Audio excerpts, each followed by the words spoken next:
special interest. And the thing I'm most proud of, you've seen me fight hard for small business to have access to capital. So all across New Mexico, 1,800 businesses have been able to start, to grow, to expand, and to make jobs in their communities, to hire their neighbors. That's the thing that I'm most proud of. But I want to tell you something. I'm just getting started.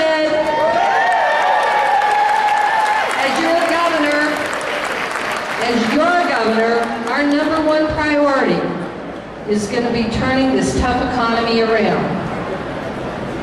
We're going to create the jobs we need for the 21st century. We're going to invest in innovation, in technology, and in the industries of the future. We're going to prepare our workforce to compete for those jobs and to be ready to take them. And I'm going to still be working hard, fighting for small business to make sure they have access to capital and credit. And we're going to get rid of the red tape. We're going to make sure they can continue to create jobs in their community. You know, I was a small business owner who happened to get elected lieutenant governor. But I know what it means to be a small business owner. Like my friend Mitch Hillman in Silver City at Alana Gelato, who's serving that ice cream. Or Sam Lujan in Las Vegas in his computer technology business. Or Nancy Dinker in Albuquerque at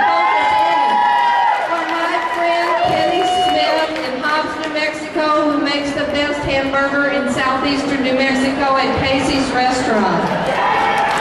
Government isn't going to get us out of this mess. It's these people that are taking a risk. They have an idea. They're going out and getting a loan. And they're hiring their neighbors and the people in their community. That's what it's all about. And I can tell you this, they're taking a chance on prosperity. They believe in New Mexico's future, and so do I. And they'll have no better friend in the governor's office, our job creators, than Governor Diane Denish.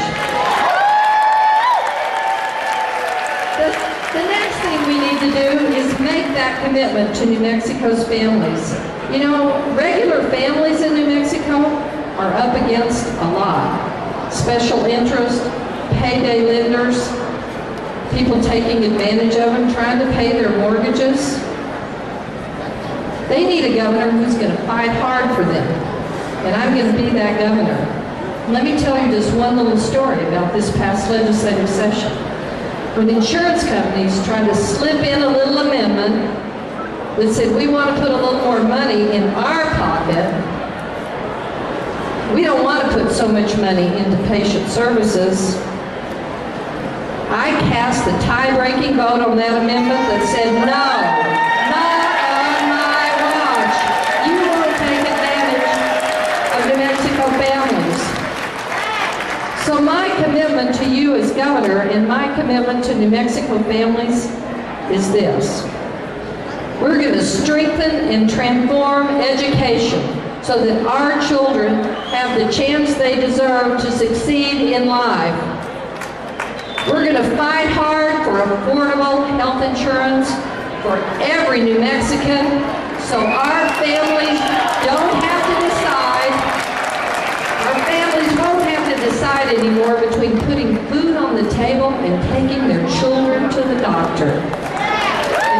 And we're going to continue to fight against those special interests who would take advantage of New Mexico families. For those special interests who want to put more profits in their pocket at the expense of New Mexicans, I have two words for them when I'm governor, and that is, watch out. But you know, here's an important thing. We can't get any of this done without creating that new way of doing business in Santa Fe. We're not going to get anything done by doing things the old way. We have to have a new way of doing business. I've been pushing for comprehensive ethics reform in Santa Fe, for an independent ethics commission,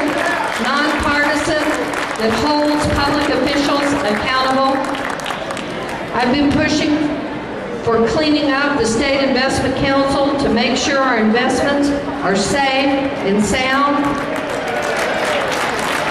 And just last week, signing the Sunshine Portal bill, so our checkbook's online and you, the taxpayer, can see how your money is being spent.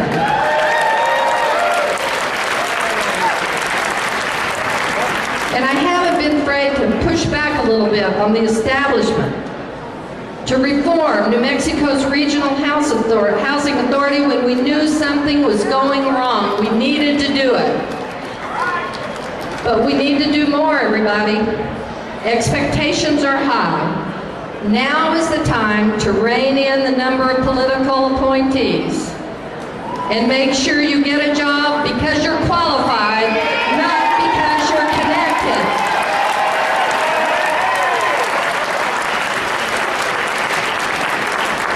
It's time to continue to review every department, every agency, every single program, to make sure our money, our taxpayer money, is spent effectively and in the best interest of New Mexico families.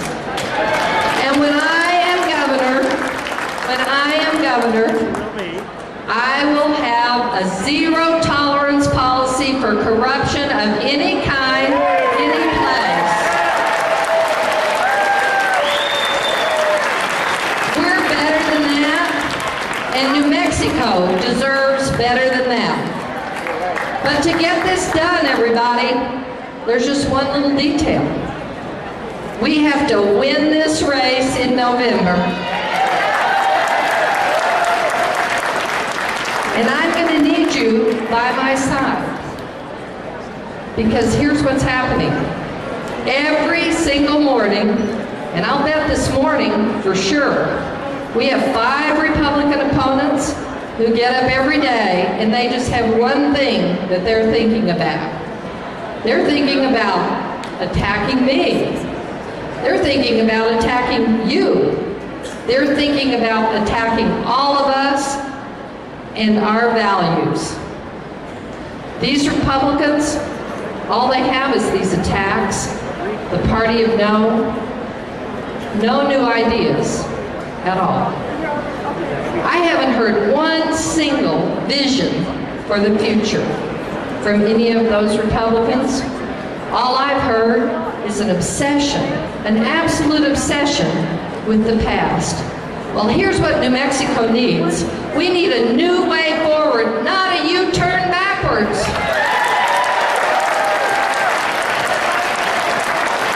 So I'm Diane Denish, and I'm running for governor because I believe in us. And unlike my Republican opponents, unlike those opponents, I believe our very best days are ahead of us. So I'm Diane Denish, and I'm running for governor, and here's what we're going to do. We're going to fight back. We're going to answer every attack. We're going to knock on every door. We're going to talk to every voter. We're going to shake every hand. And